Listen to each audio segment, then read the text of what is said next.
Hasard ou préméditation, tous les dictateurs africains n'apparaissent comme tels que lorsqu'ils s'attaquent à des multinationales.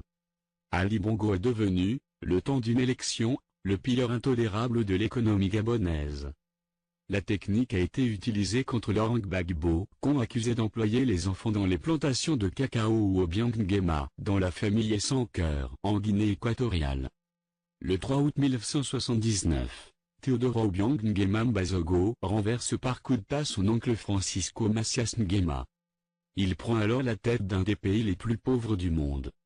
Éparpillé sur 2 îles et sur une partie continentale, ce petit pays, ancienne colonie espagnole est, à cette époque, un coin du monde abandonné. Pour survivre, les Équato-Guinéens sont obligés d'aller chercher pitance dans la sous-région équatoriale, qui au Gabon, qui d'autre au Cameroun. Les 2 voisins avec lesquels ce pays partagent une frontière terrestre, ou un peu plus loin, au Congo ou au Nigeria. Pour ne pas arranger les choses, le colon espagnol n'y a laissé pour seul héritage solide que la seule foi catholique. Aucune infrastructure sociale sérieuse n'existe ni à Malabo, la capitale insulaire, ni à Bata, la capitale continentale. L'infrastructure scolaire correspondant au niveau le plus élevé est un lycée situé à Malabo. Le nouvel homme fort du pays entreprend de faire des explorations. Le président Obiang se lance dans la prospection pétrolière dans les eaux territoriales guinéennes.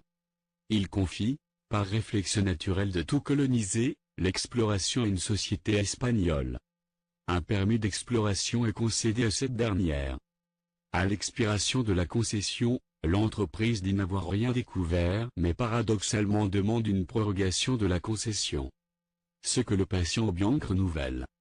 À la fin de cette seconde concession, toujours rien, et l'entreprise espagnole demande un autre renouvellement de son permis d'exploration une 3e fois.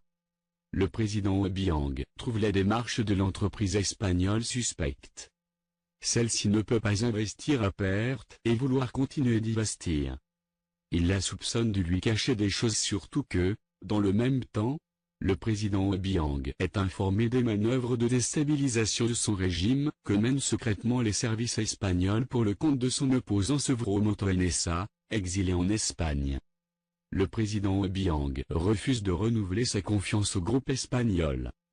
Il fait appel à un petit groupe américain, qui va découvrir l'immensité des réserves pétrolières de 2 milliards de barils, ainsi que des volumes impressionnants de gaz, que les Espagnols tentaient de cacher à Obiang.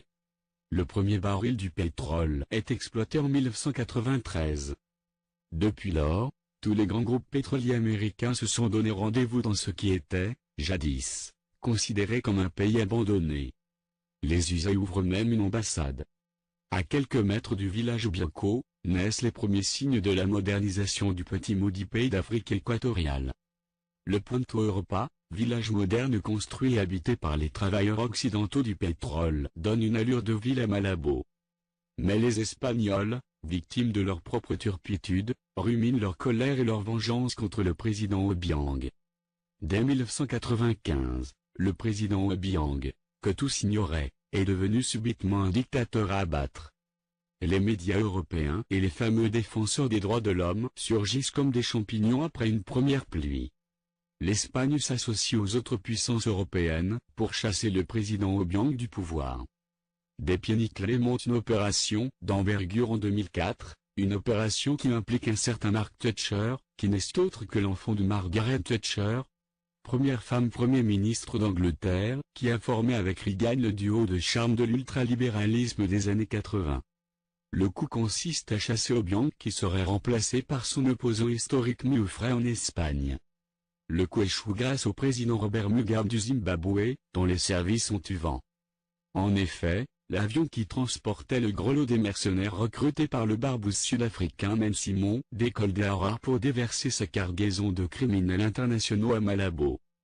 Le président Mugabe informe son homologue équato-guinéen, qui monte un comité d'accueil très musclé pour recevoir ses visiteurs indélicats.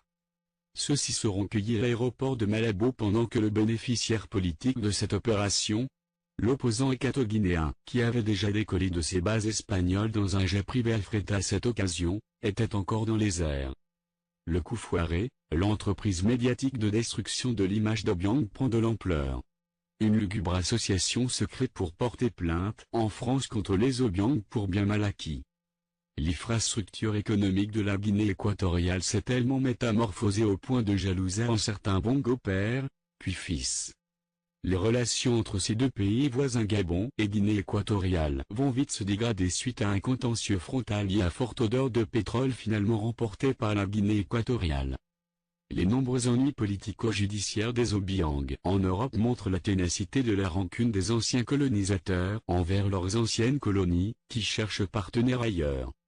La découverte du pétrole en Guinée équatoriale ouvre les yeux des Gabonais sur l'immensité du tort qui leur a été causé par le cartel Bongo Elf.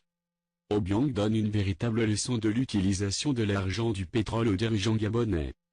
En moins de 10 ans, la Guinée équatoriale se métamorphose grâce à la manne pétrolière. Là où les dirigeants gabonais justifiaient l'absence d'infrastructures routières dans le pays par la densité de la forêt équatoriale, leurs voisins équato-guinéens, enveloppés par la même forêt équatoriale, par ailleurs confrontés à des défis géographiques plus élevés, parsèment leur pays d'infrastructures routières modernes. Les hôtels de luxe sortent de terre. Bata et Malabo font rêver les Librevillois. Oyala, la ville ultramoderne sortie de terre, avec une université du futur en plein cœur de la forêt équatoriale, fait rougir de honte les dirigeants gabonais. Le nouveau chef de l'État, Bongo fils, entend changer le cours du destin de son pays confisqué par le fait de son propre père et de la France. Pour ce faire, il n'a d'autre choix que de s'attaquer à certains tabous. Le rappel à l'ordre sous forme de contrôles fiscaux que le gouvernement gabonais opère sur les entreprises pétrolières françaises n'est pas du goût de Paris. La tête de Bongo est mise à prix.